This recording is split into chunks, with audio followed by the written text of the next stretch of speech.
the Within Orb podcast. Come get Within Orb. Hello, my name is Jenn Zahrt, and welcome to Within Orb, a production of the Celestial Arts Education Library, a podcast bringing people together around the love of astrology, books. Join me as I interview people about the astrology books that changed their life and practice. You can support the podcast at withinorb.com. Welcome to another episode of Within Orb, and today we are hopping the border to Montreal to talk with Sarah Elle. Welcome to the show. Hi, thank you so much for having me. This is really exciting, Jen. I'm so happy to see you again. The last time we hung out together was at NORWAC in Seattle, so it's been a minute. And yeah, back then, I had never asked you the question of what was your first astrology book?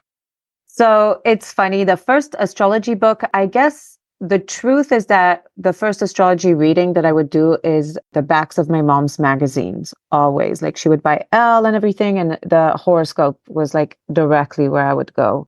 So I guess that's like really my first astrology reading, probably like flipping through my mother's magazines. But the first book that I bought myself of astrology is Les Trois Dimensions de votre thème astral by Patrick Giani, who is a French astrologer.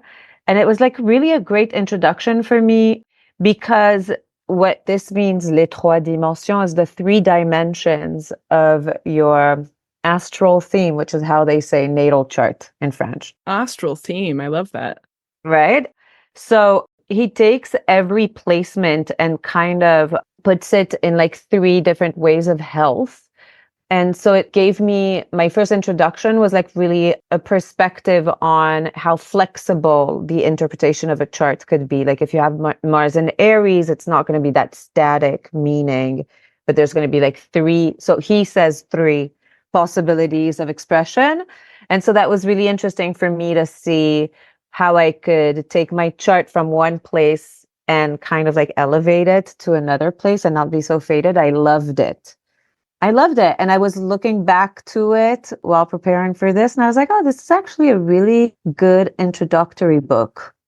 So did you play around already with that idea of taking your planets and raising and lowering them in their expression? Or did you only go up?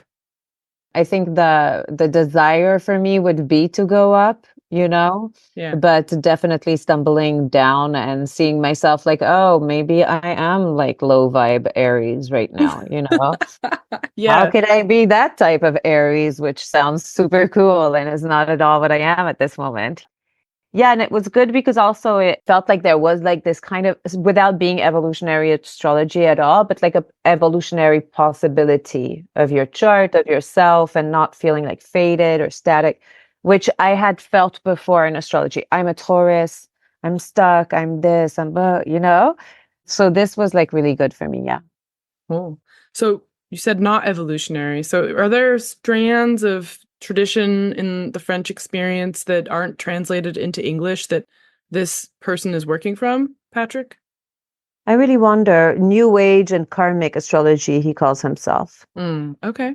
Very cool. But depending on the countries, I feel like things have a different meaning.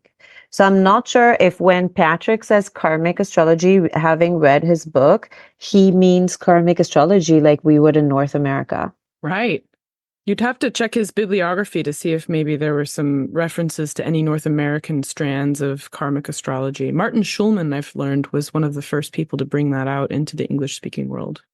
And so where would it come from originally then? I believe it's a bit of a domino effect from the Theosophical tradition.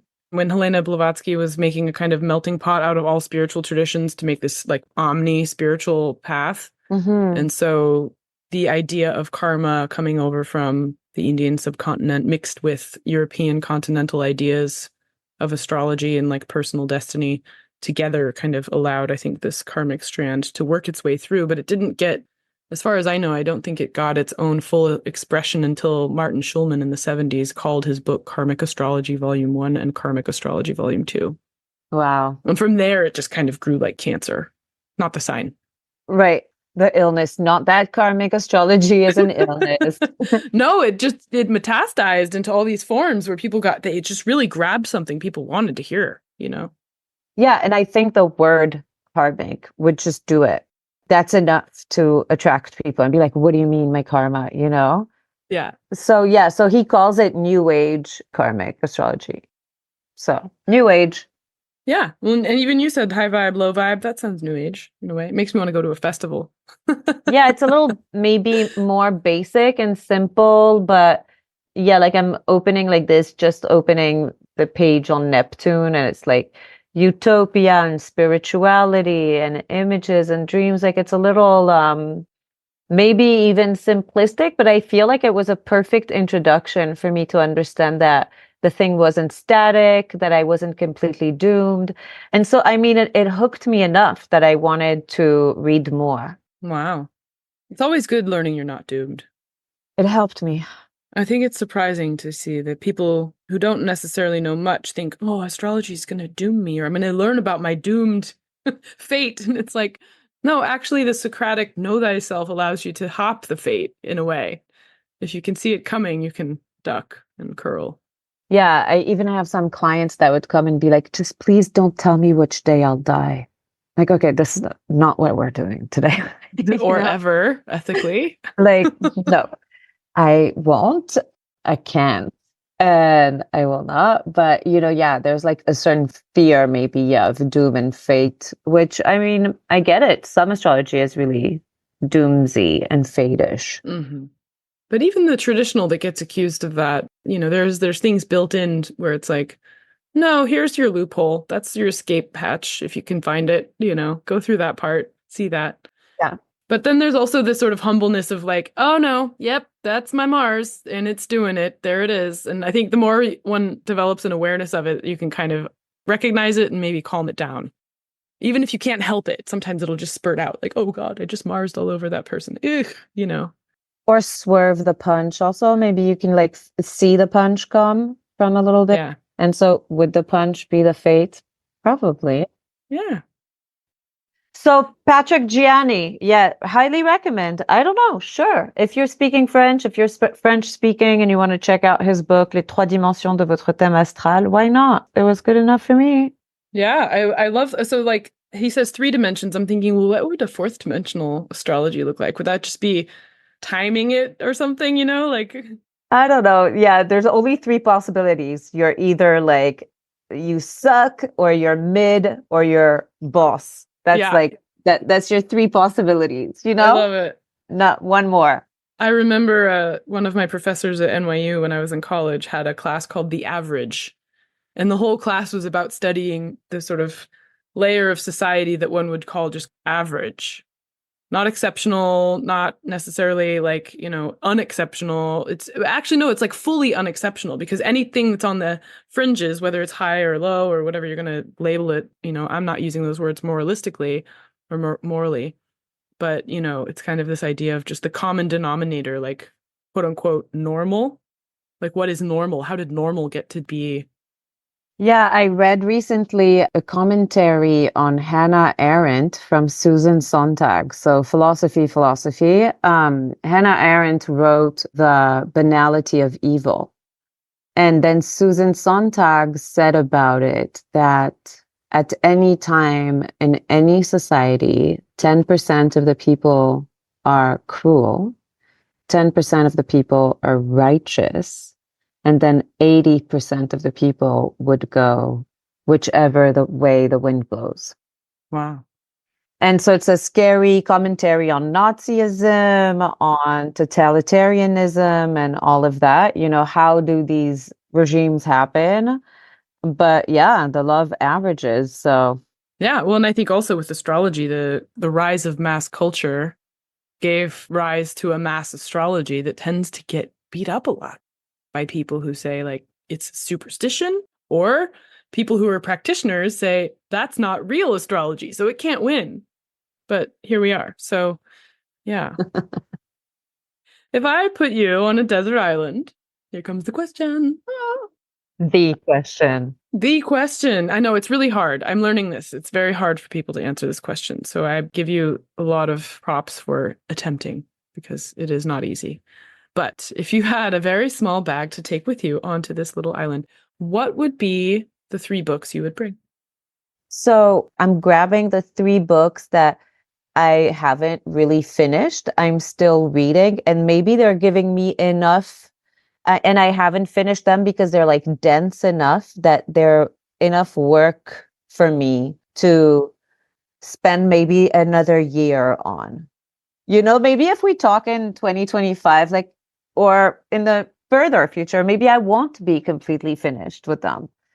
So one of them is a handbook for the Humanistic Astrologer by Michael Meyer.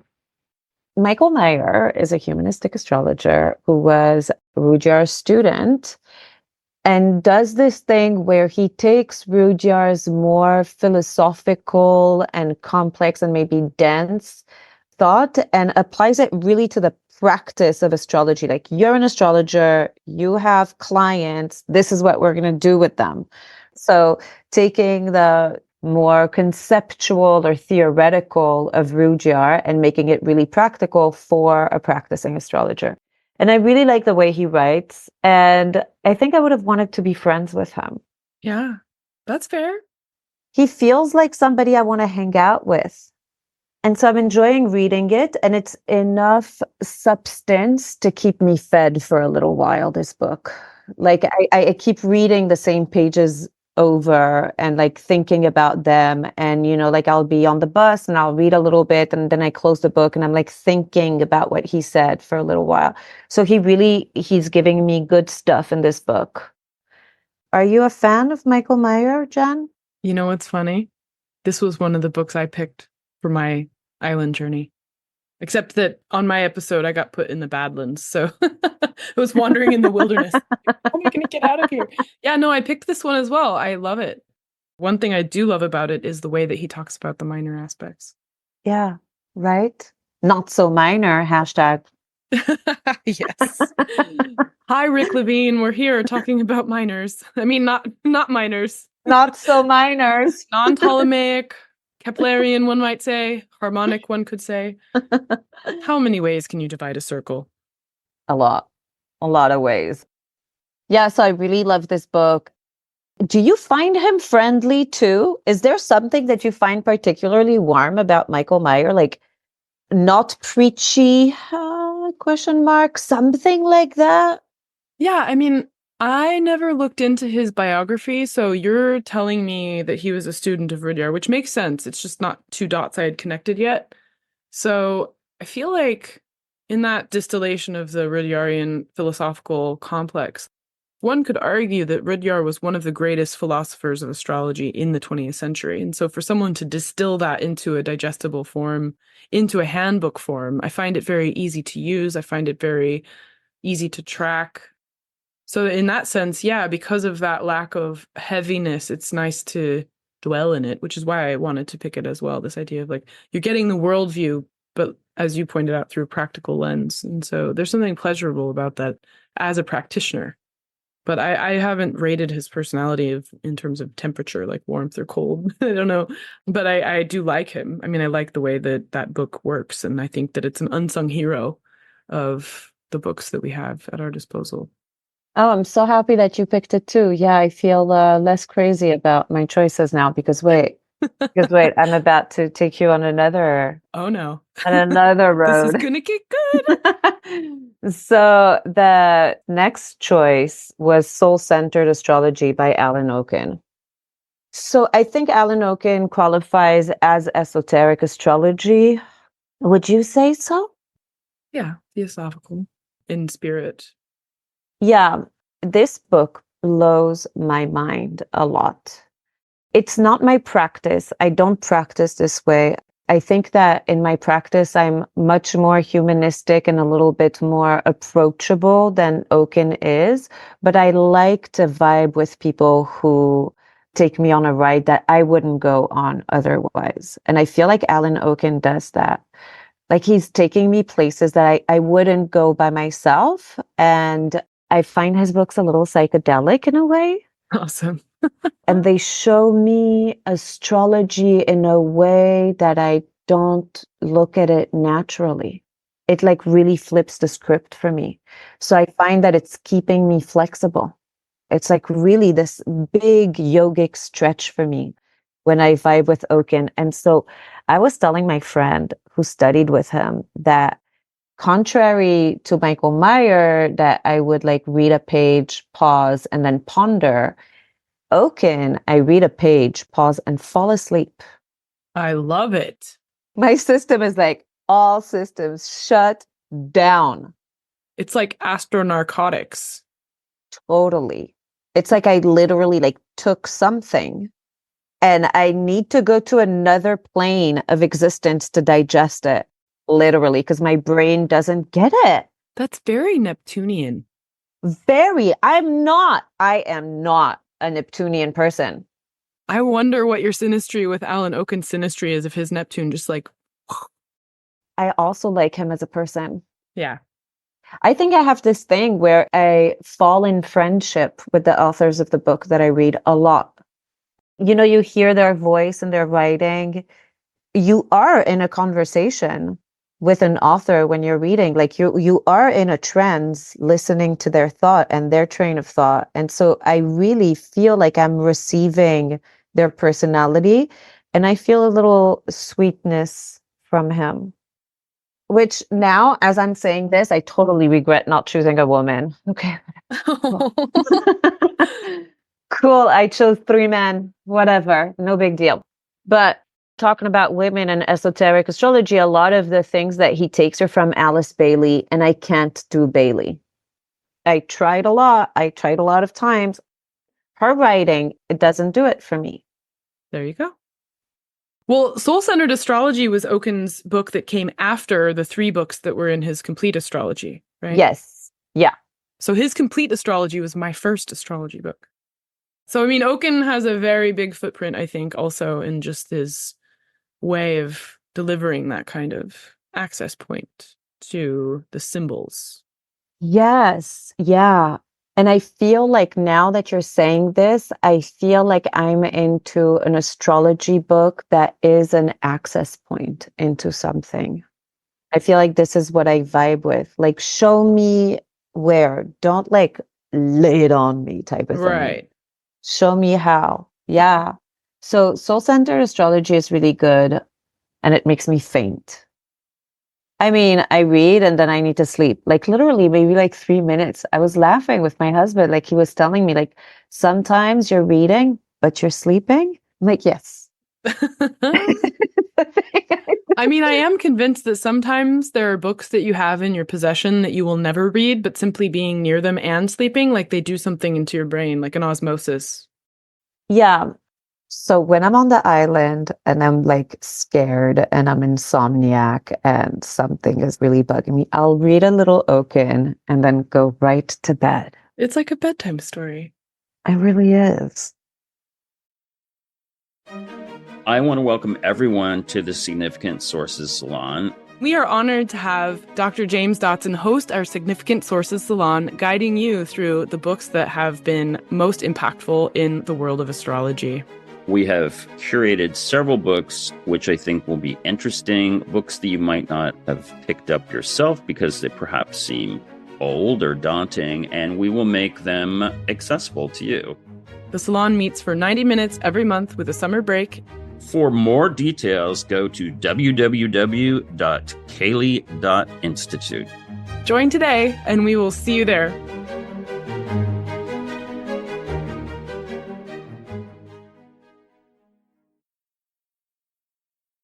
So Oken, his passing is really sad because I really have a lot of questions for him. Like there's conversations unfinished with Alan Oken that there are questions you want to ask. He was such a great mind too, and generous of his teachings. He said something at some point that the perfect aspect for an astrologer would be a grand trine between Saturn, Mercury, and Uranus. And so I have a T-square. So it's not quite a harmonious situation, but I mean, it's aligned. It's a triangle. I'm out of the running on that one. I don't have that. Anything like that close to that. It's a triangle. It's just not the right one. Yeah. So, and then jumping to a completely other era, time and place and everything is Abraham Ibn Ezra's Book of Wisdom, Beginning of Wisdom. And the brother that goes with it, which is the Book of Nativities and Revolutions.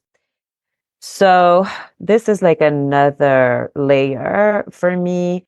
I actually started studying astrology by studying Kabbalistic astrology at the Kabbalah Center with a teacher. Her name is Yael Yardanian. She was really awesome. And my father is a Kabbalah teacher.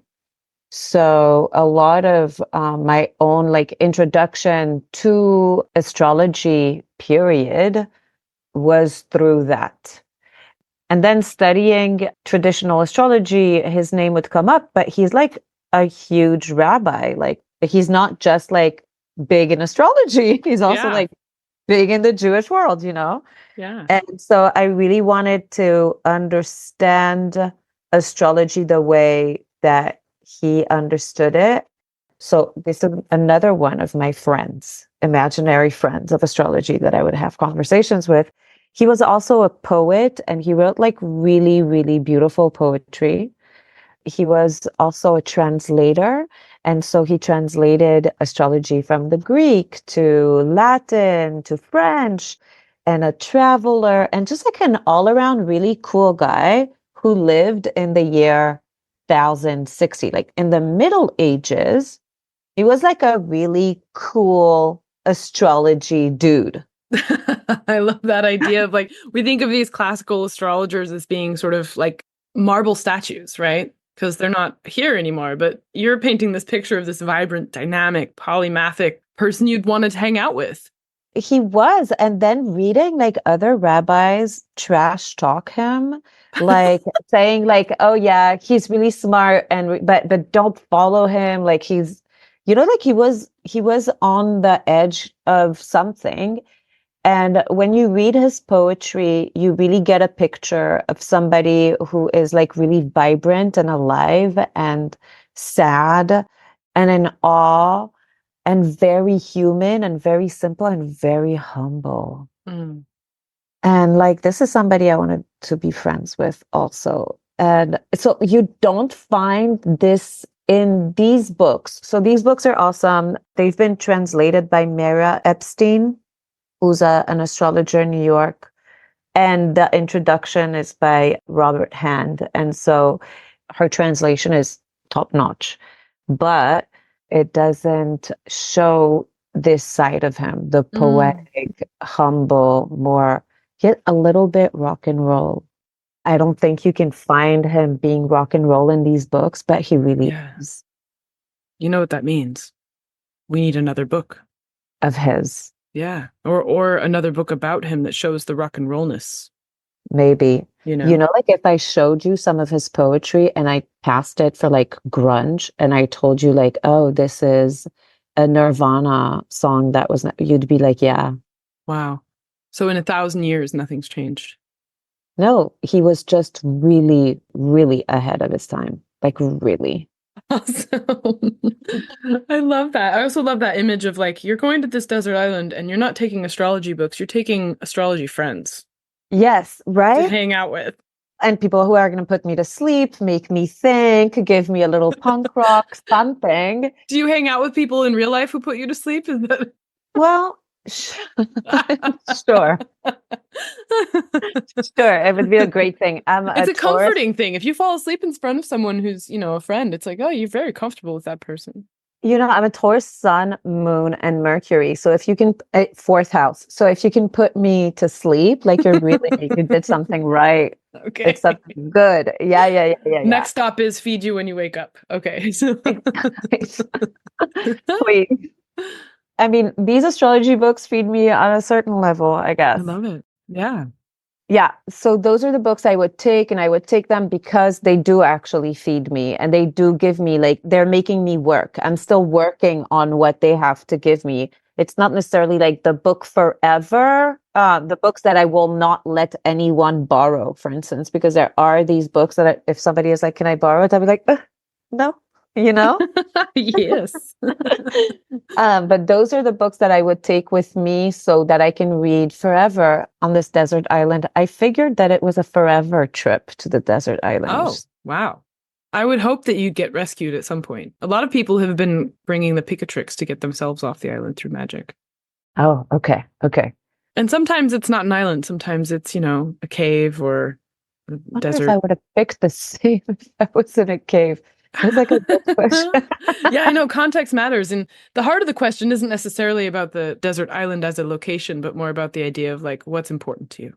Right. And that's hard, actually. I found that as very difficult because what's important to you can, first of all, change.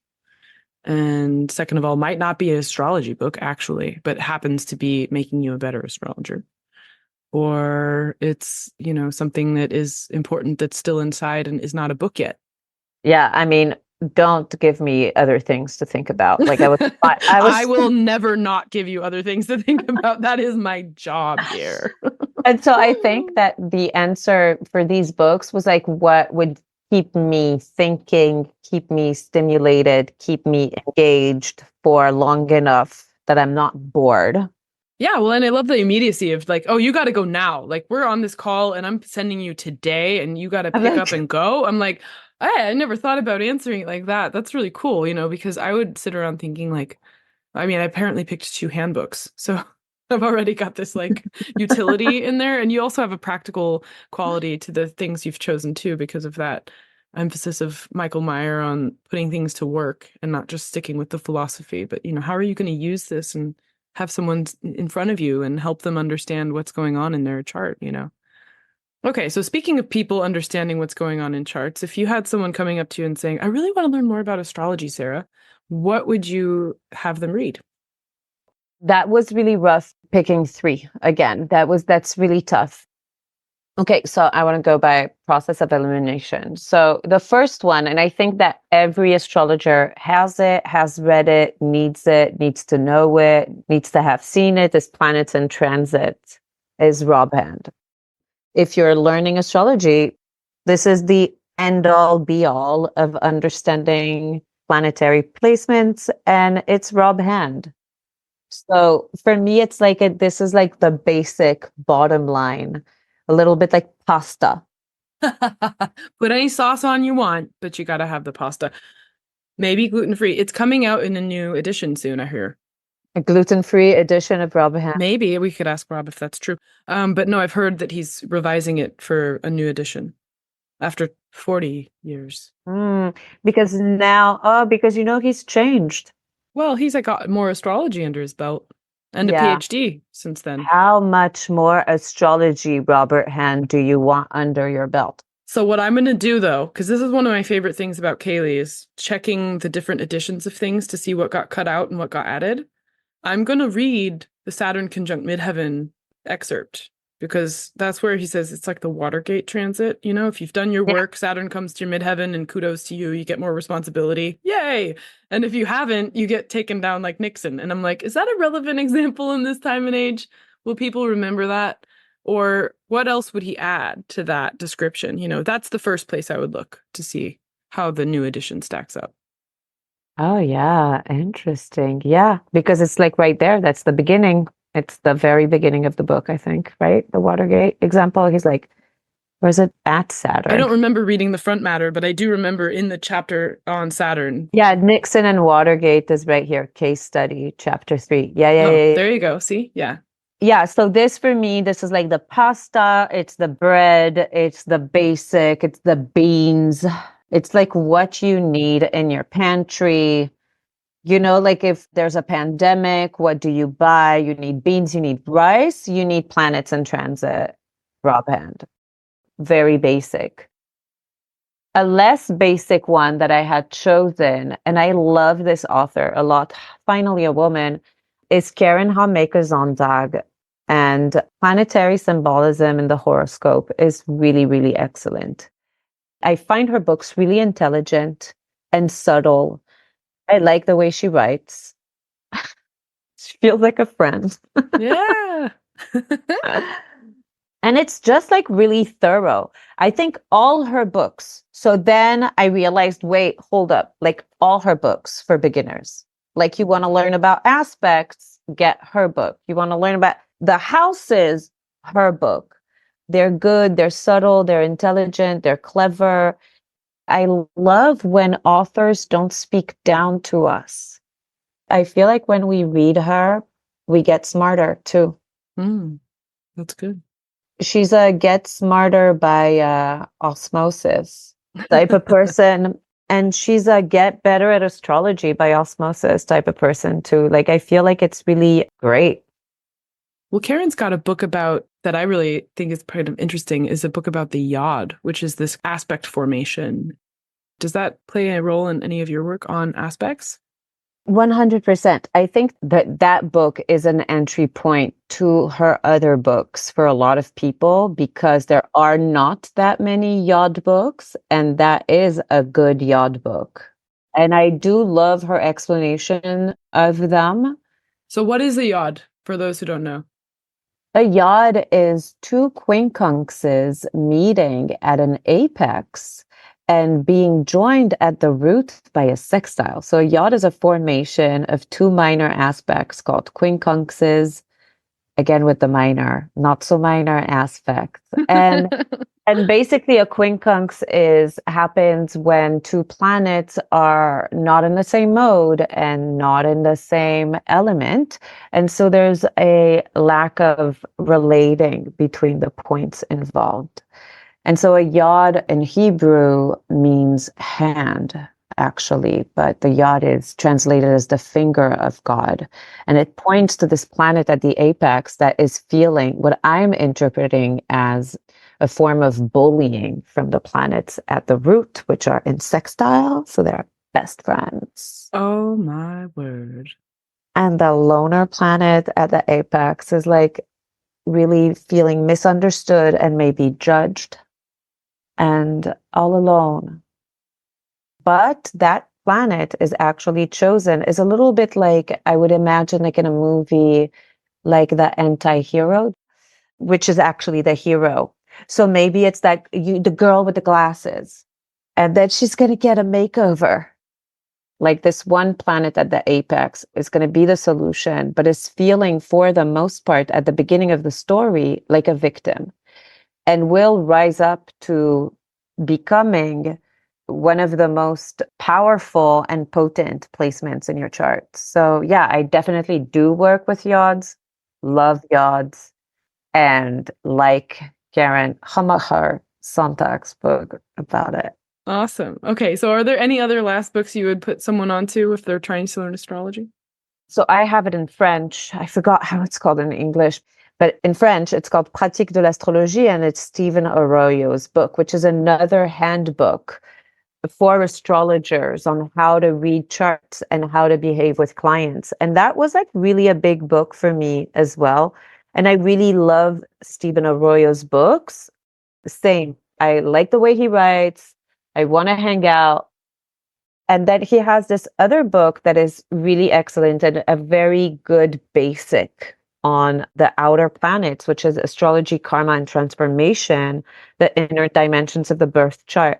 And so this is a really good book to read for people studying astrology, to understand how to work with the energy of the outer planets.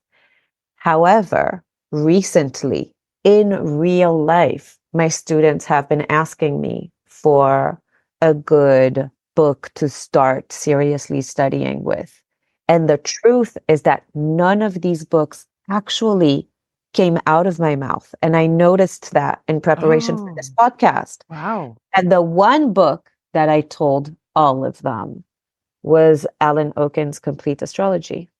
Oh. So back to Oken. Full circle. Full circle, back to Oken. I think along with Planets and Transits, I think this book can also be like a staple in your pantry, like rice, beans, and potatoes.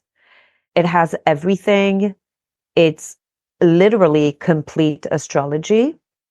It gets complicated So probably like the students would go up until like chapter something, and then after a while it gets like really deep. But the planets, the aspects, the signs, the houses, there's a lot in there, and it's really well organized and it's really intelligent. So that's my actual real life answer that I've told people. Awesome. Yeah. Those are the books, Jenn. Thank you. Books. A lot.